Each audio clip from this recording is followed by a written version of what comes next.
জীবনের শেষ ইচ্ছাটা হজ করা, বহু কষ্ট করে দীর্ঘ বছর ধরে টাকা জমিয়ে ছিঁড়া কাপড় পরেই কিন্তু হজে গিয়ে হাজির। আল্লাহু আকবার। কারণ এই হৃদয় তো আর মানে না আমার ভালো কাপড় কি খারাপ কাপড়, সেটা তো আর কি দেখার কি বিষয় নয়। চাপাই নবাবগঞ্জের বাবর আলী নামের একজন গরিব অসহায় হাজি দীর্ঘ বছরের টাকা জমিয়ে শুধু একা নয়, তার স্ত্রীকে সাথে নিয়ে হজে চলে গেছেন। সেখানে ছেঁড়া জামা, পকেটের এখানে ছেঁড়া জামা, এই ছেঁড়া জামা দিয়ে সে যখন কথা বললেন, ওখানের একজন বাংলাদেশি সাংবাদিক তাকে বললেন যে ঘটনা কি, আমরা যারা হজে আসি ব্রিফকেস বড়া আমাদের কি থাকে, ড্রেস আপ থাকে, আপনি ছেঁড়া জামা গায়ে দিয়ে, বাবারে টাকা জমাতে জমাতেই তো শেষ, হজের টাকা জমাতে জমাতেই তো শেষ। বাংলাদেশে যেভাবে হজের টাকা হু হু করে বাড়ছে, আমি নয় বহু অসহায় মানুষ এখন আর হজে যেতে পারছে না, সাধ্যের বাইরে চলে গেছে। তখন জিজ্ঞাসা করা হলো, ছেঁড়া কাপড় কেন, আপনি ইচ্ছা করে পরেছেন? বলল না, আমার জামাই আছে তিন চারটার মধ্যে একটা জামা একটু ভালো, আর বাকি সবগুলোই ছেঁড়া। তিনি তো আজীব হয়ে গেলেন যে ছেঁড়া জামা পরা, টাকা পেলেন কোথায়? বলল, দীর্ঘ বছর ধরে আমি এবং আমার স্ত্রী অল্প অল্প করে টাকা জমিয়ে স্ত্রী এবং আমি মিলে হজে চলে আসলাম। কাবারটা না দেখলে তো আর মনে মানে না। ওলামায়ে কেরাম ওয়াজ করেছে যে মক্কা থেকে হজ করে বাড়ি ফেরার পূর্বে আল্লাহ সব ক্ষমা করে দেয়। আমি তো আর আমার পাপ নিয়ে কবরে যেতে পারি না, এজন্য আমি এই ছেঁড়া কাপড় পরে আসছি।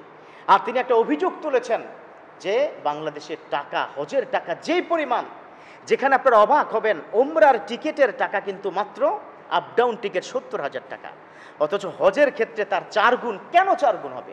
হ্যাঁ, একটা চুক্তি আছে, বিমানে যাবে আবার খালি বিমান আসবে, ওকে ডাবল হোক, 4 গুণ কেন হয়? এজন্য বাংলাদেশ সরকারের কাছে আমি আজকে এই মিম্বর থেকে আপনাদের পক্ষ থেকে আমি বিনীত অনুরোধ জানাবো, পাশের ইন্ডিয়া, সেখানে 4 লাখ টাকা হজ করা যাচ্ছে, সেখানে 3.5 লাখ টাকাও কিন্তু হজ করা যাচ্ছে, তার ঠিক দ্বিগুণ টাকা কেন বাংলাদেশে হবে? হয়তো আপনারা আমার বিরুদ্ধে অনেকে অনেক কথা বলবেন, কিন্তু এই বিষয়টা আমি বিনীত অনুরোধ জানাবো, কত ক্ষেত্রেই তো আপনারা ভর্তুকি দেন। মাননীয় প্রধানমন্ত্রী, আপনারা কত ক্ষেত্রে কি ভর্তুকি দেন? আজকের এই ভিডিওটা যদি আপনার পর্যন্ত পৌঁছায়, আপনার কাছে বিনীত অনুরোধ জানাবো, ওই চাপাই নবাবগঞ্জের বাবর আলী ছিঁড়া জামা পরে হজে যাওয়ার যে স্বপ্ন দেখে সে সফল হয়েছে, এদেশে হাজারো নয় লক্ষ কোটি বাবর আলী আছে যার হয়তো 3, 3.5, 4 লাখ টাকা পর্যন্ত যোগাইছে, কিন্তু সে হজে যেতে পারছে না। এই হজ করা ছাড়াই আফসোসে আফসোসে মৃত্যু হচ্ছে।